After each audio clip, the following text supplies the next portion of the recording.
I think that we have two equally important groups of customers. We've got the ones who pay for our services, welcome us into their homes. And then we have the ones who deliver those services and make that welcome possible. Both deserve care, attention, respect, because the success of one depends entirely on the other. We take care of our staff, so they take care of our customers. What's a common misconception that just the general public has about house cleaning? I think the general public thinks of either house cleaning as a luxury or a nice to have. People don't understand how important house cleaning is to the health and well-being of people. If you're in a restaurant and it's dirty, right, you would get up and leave. From small beginnings to millions, this cleaning business thrived for nearly 30 years. You'll learn how they built a culture for success and longevity. And the one thing that made it all possible will surprise you.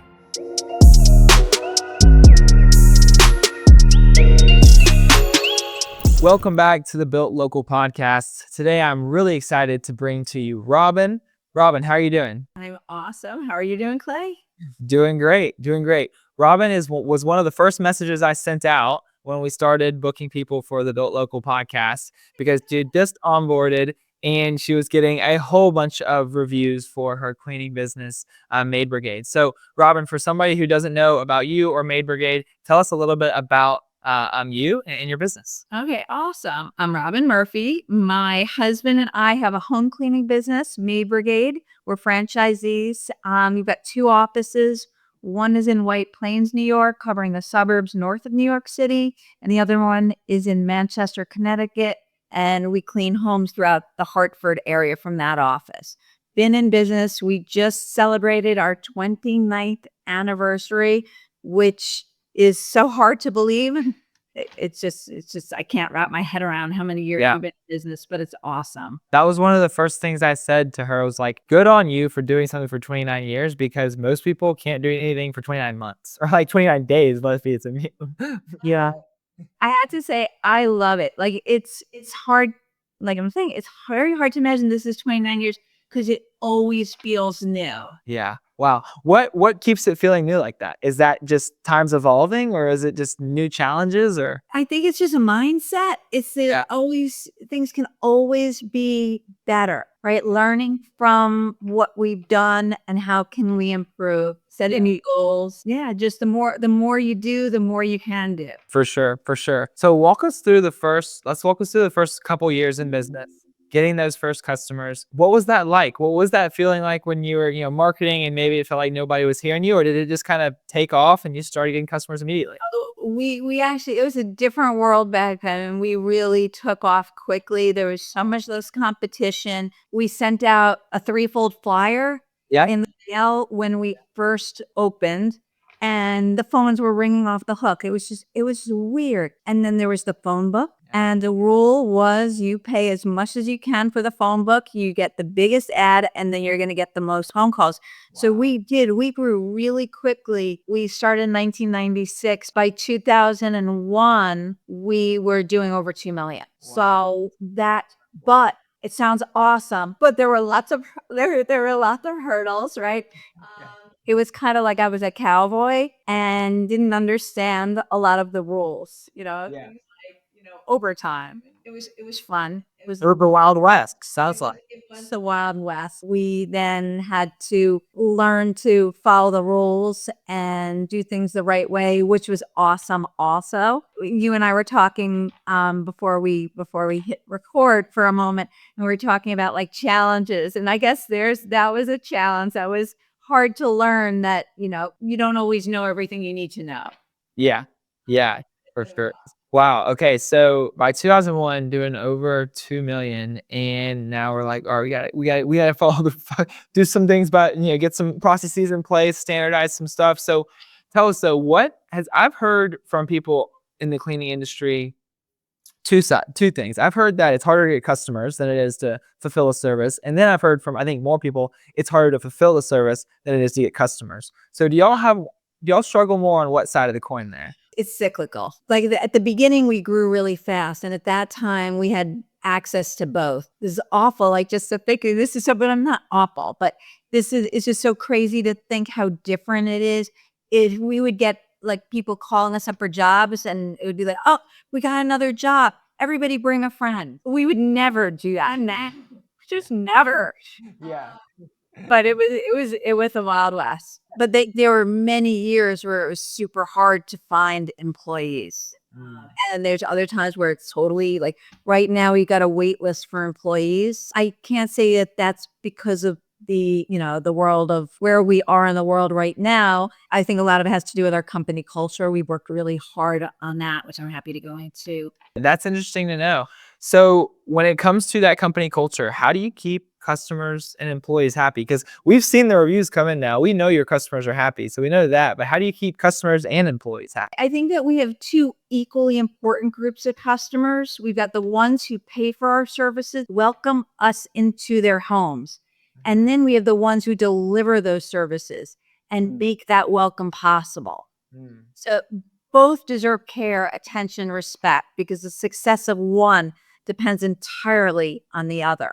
We worked really hard. I mean, it was only a few years ago that we didn't have a great company culture, we'll call it that.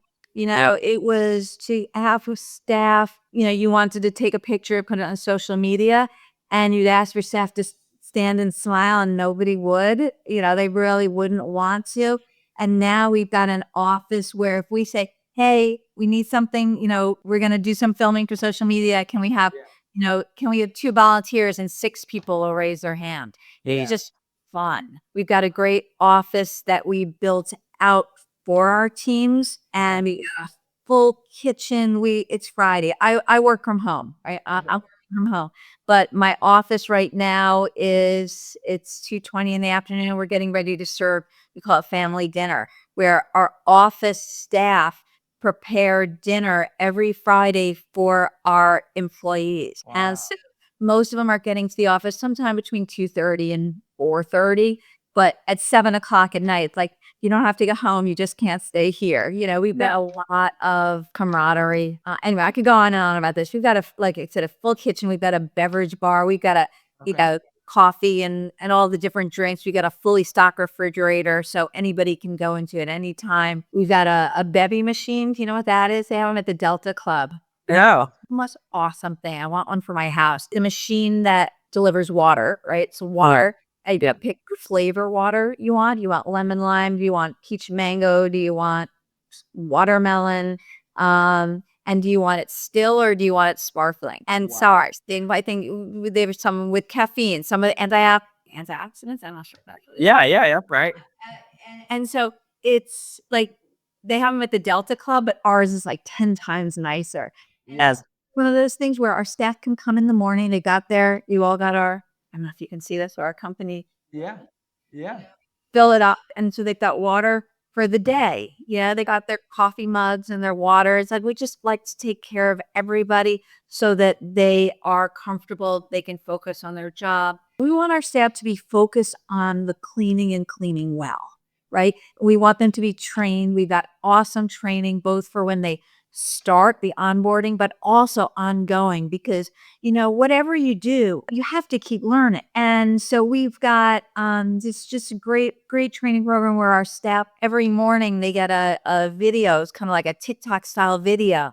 It's about 30 seconds in length. That gives them something to remember, something to keep in mind. But it's not, Glade, don't forget to turn off the lights. It's more like funny, like what are things that drive customers crazy in the kitchen, and so make it so it's fun. It's very like TikTok-y, and we're meeting our employees where they are. They're on their phones, not like, okay, let's take the day off and let's learn how to create a video. Yeah, exactly. Something else that we do, if you're talking about tacticals, so that our staff can focus on doing their job, we have somebody come to the office a couple of times a week to fill up their gas. So they don't have to go off, they don't have to drive to go get gas. That's distraction, right? He wants to be going getting gas. They want to be focused. They want to be at the job cleaning, or getting paid, and then taking the most efficient route to the next home where they're cleaning, getting paid, and then back to the office. Not going and getting gas. Oh, for sure. That's awesome. I've seen those companies that go and fill up fleets. It's probably a great business. We couldn't find one, and we found a guy who has a towing service. So with a towing service, they have the ability to get the gas, and so we convinced him, like I don't say we convinced him to work together to see, is this a viable program for him? I think we're in our 3rd month doing it. So Wow, that's awesome. yeah, it's amazing. That's really cool. I remember working some jobs when I was in late middle school or in high school, and I remember them having great drinks behind the counter for sale for customers, and we never got any. We had to pay full price for them. I just remember, like, in that moment, I was like, if I ever own a business and I have employees, like, I want to treat all of my employees to just, like, and back in the day, it was like a chocolate milk that I really wanted, or it was like, a soda or something. I was like, 14 years old. About that stuff was really exciting to me, And so I was like, this could probably cost them 50 cents and would, make my day pretty much. But we had to pay full price for it. And so that's awesome. I'll do that. We take care of our staff, so they take care of our customers. And when I say our customers, I don't mean my customers, I mean all of our customers. Yeah. They're frontline, and any employee is, I love my customers. And yeah, thank you for reading those reviews. I'm so touched. I want to know how you get these reviews for us. I should be asking you these questions. But yeah, it's the fact that the customers you're talking about, the cleaning staff as well as the office staff, because there's so much touching. We won a big, I think it's a big award. A magazine in our area had a contest. We won Best Places to Work also. We won 2 years in a row, Best Places to Work. Super proud of that. But we just won Best House Cleaning Company from the fancy glossy magazine, the Westchester magazine. And it was a big competition for who is going to win this. We won it. To celebrate for that, we're getting ready. Well, this is another thing that we're milestone sponsors for a nonprofit called Support Connection. And we've been doing that we just ordered Adidas tracksuits, matching Adidas tracksuits. Cool ones, not really cool ones, that black with white stripes, not our colors, but just so awesome because we want our staff to be able to wear them out and about and make them feel good. And we're our Maid Brigade logo. Awesome. And yeah, just everybody's so excited. Yeah, that's incredible. That's so cool. Yeah, and you were talking about taking care of your employees and your office staff so that they take care of your customers. Can you share about a specific time maybe where your employees or your office staff went above and beyond for a customer or a client of yours?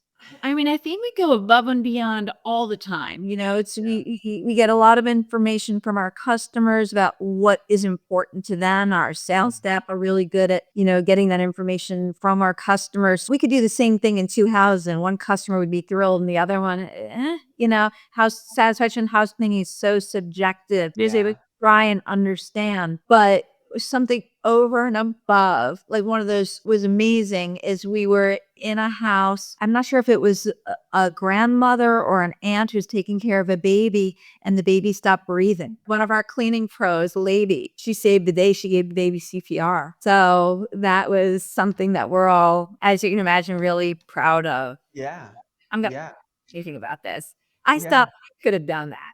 So. Oh, yeah. Oh, yeah, for sure. That's so scary. But it's great that she was there. That's incredible. We also had some fun ones, like a customer asked, we were in the home, she was away on business, her son was at school and didn't have his prescription medication. Could we bring it to the school? And That's so nice. and we said we did. We didn't have the team do it. We had my husband, who's my partner. He went to the home and brought it to the school. The school didn't let us deliver drugs to the school.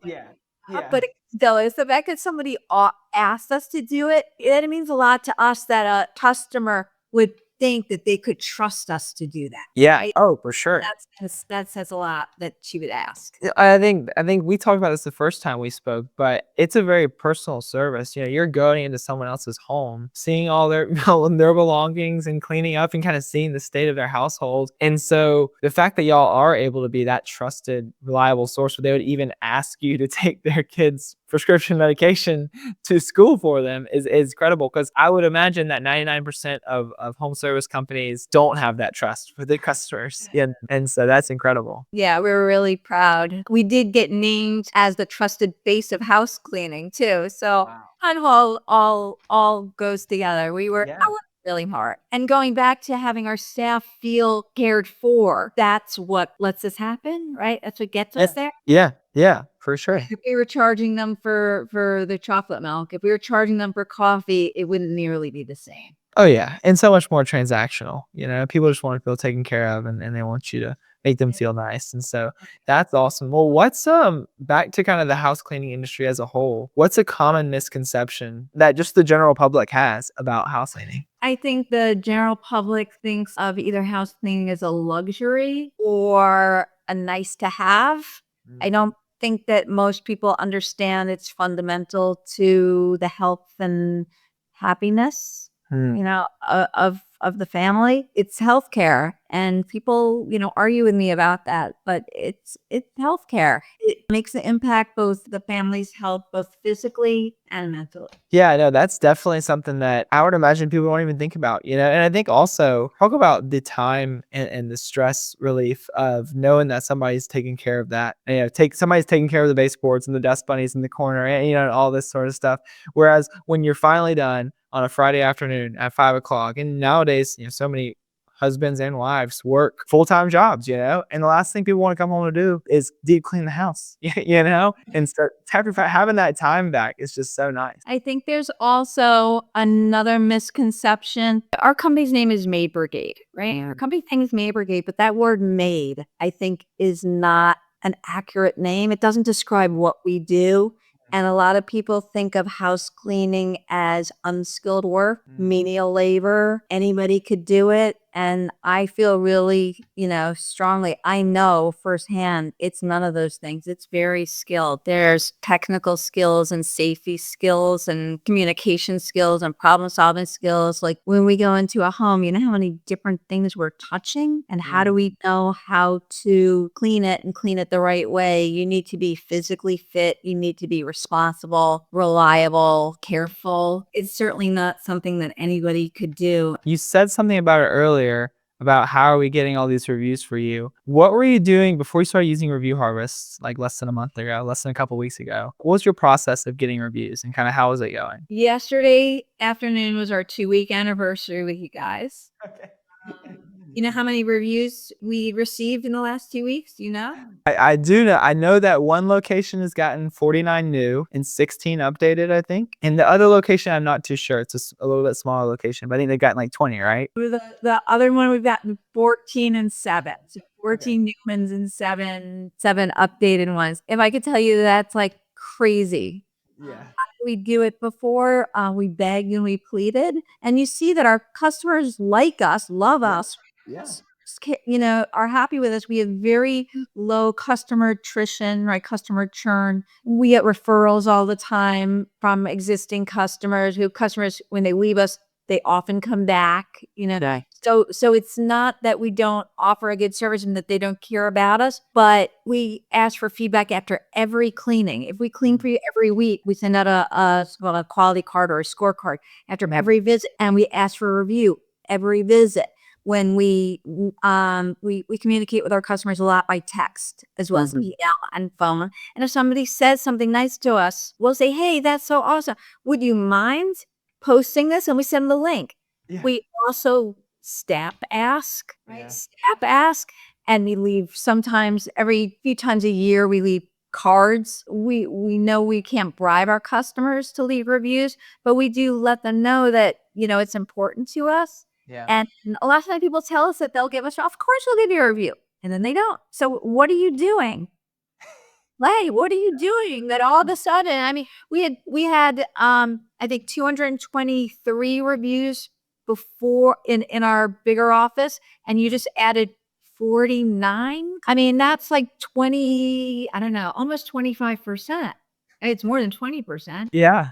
Yeah, no, for sure. Well, somebody asked me that before that on a previous call I was on, and I told them, I said, for an example here, this would be like y'all not knowing how to clean a house. Like that's what you do. All we do is get people Google reviews. So it'd be pretty embarrassing for us to not to not actually get the reviews, right? And it's we've just spent a lot of time focused on the actual conversion rate and the actual results of getting your reviews. I think that requesting reviews and messaging your customers is one of those things when you do make that ask, you want to make sure you're doing it in the right way and you want to make sure you're giving yourself the best chance. Yeah, getting almost 50 new reviews in 2 weeks is so worth it, the business owner, because those 50 reviews are going to sit there in your profile for years and years to come and sell so many more people on your service. And not only that, but the updated reviews are really important also because we had reviews from people, 5 years ago or longer, and now they're not. And it's also interesting because people are saying, "Oh, we've been using Maid Brigade for more than 10 years." And I'm like, look, I'm like, actually, it's been 21 years. Somebody else is like, he said one person, such an awesome customer said it's been 25 years. I'm like, actually, I just checked. It's 26. Like, nothing accounting. Yeah. But it means so much to us that we have these customers for so long also. And it's hard to believe how fast time flies. Yeah. Yeah. No, and imagine someone who is on Google shopping around trying to find someone to clean their home. And they go to read your reviews and everybody's saying how they've been working with you for 10, 15, 20, 25 plus years. It's like, how do you compete with that as somebody else that's just started in business, right? But number one thing people are worried about is like, are the people going to do a bad job? Are they going to steal my money? Are they like going to do nefarious things in my home? And y'all are obviously like, you're voted the most trusted company. The most trusting house cleaning company. So that's incredible. And so started at 223 on that location, now 273. Awesome. Yeah. So what's been your favorite part about Review Harvest? I know we do the personalized images. I think that's probably touching on like why we get so many reviews. That's a big reason. A lot of other companies don't like doing that because it is a lot more expensive for us to send those messages, but it's well worth it. It's well worth it to get y'all the more reviews. So is it that or what's been the favorite part of Review Harvest so far? I mean, from us, it's so automated, right? I had to tell you, I am not a techie person. I appreciate and love technology, but I don't even know how to turn on my television. Right? I don't know. I watch my television on my phone, which is like, we could be. I had a remote control, right? I have a remote control. If I press it, I don't know what I'm supposed to press. So the fact that I got on the phone with you and I think 5 minutes later, everything was automated so that you were going through a Made Central CRM that you didn't know, right? Like you never heard of Made Central before. Now, yet 5 minutes later, we had two different companies, right? I have two different accounts from my two different offices. They were both connected. So now when my customer gets cleaned the first time, right? You can send out, and then you have the whole follow up, and I can go onto the dashboard and see it all. Yeah. I'm really impressed. I tell you, my husband said this Review Harvest is lightning in a bottle. But we appreciate the kind words, and you were really easy to work with. She's being a little hard on herself here. She knows her way around a computer. She knew what buttons to click. But yeah, we do pride ourselves on being able to get people set up easily and automating it. And so once we dive in a little bit more into marketing and stuff, what is y'all's marketing strategy like? Where do y'all end up getting most of your customers? I mean, I'm sure being around as long as y'all have now, you'll probably have some great word of mouth and referrals, but where are y'all really getting a lot of your customers? Yeah, we've been around 29 years, so we've got a name. And we do all sorts of things. We historically don't do much with Google. Last year we did. Last year was a year that we spent a lot of money on Google ads, but we pulled that back this year and it's been totally fine. We do some digital, we do some print, we do email marketing. We have our cars are wrapped. Once somebody calls us, we have that good SEO from being around so many years so that people, even without paying for Google, we get a lot of Google leads. And so that we keep in touch with them. We're quick to call and text and email, and we're there for when the customer wants to buy. Yeah, and I think like what you just said is y'all are doing all the basics and doing them all right and doing them all well, and I think that we always want the silver bullet. We always want like just this one thing that we're going to do that's going to blow up our business. But a lot of times it's just doing the basic stuff, having a good website. And like you said, y'all have been around for forever. And so that helps with your SEO. Now you've got all those reviews as well for SEO. So y'all are getting free leads from Google all the time. Reviews are like 15 to 20% of your local SEO juice for those local keywords. And then having a website that's been around that has proper SEO, those two together are just a beautiful combination. And so we also now just started pretty recently, what are they called? Check-ins on Google, on our Google business page. Yeah. At least every day, our staff send us photos from homes that we're cleaning, nothing personal, just, showing that we're there. And they get posted on Google just to say, yep, Maid Brigade does service in White Plains. Maid Brigade does service in Katona. It's like wherever we are. So Google knows who to tell about us. Yeah, for sure. That's nice. And we do get a lot of referrals. I'm trying to think of what else we do. That's the old days were so easy.